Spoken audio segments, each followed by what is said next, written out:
具備博士學歷、國際視野同社區經驗嘅候選人，如何帶動港島東新發展？立即聽聽支持者嘅真心話。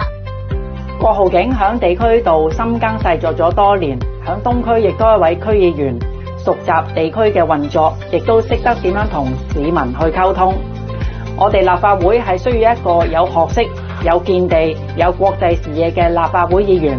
佢自己本身係一個精算系嘅博士畢業生啦，咁咧亦都咧好平時咧好注重嘅一啲數據、嗰啲科學化分析咧，去解決一啲問題。而佢處理問題咧亦都非常之認真同埋細緻。以我了解咧，佢喺區議會裏邊咧亦都係最勤嘅一個咧，去提交一啲嘅議案，提出一啲嘅動議。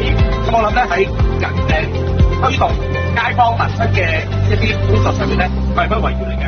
因為佢有專業背景，有高嘅學歷，希望進入立法會之後咧，能夠用佢專業知識為香港嘅問題咧，用個專業嘅態度咧去分析同埋研究解決方法。12月7日立法會換屆選舉，大家一齊嚟投票，選出你心目中嘅立法會議員。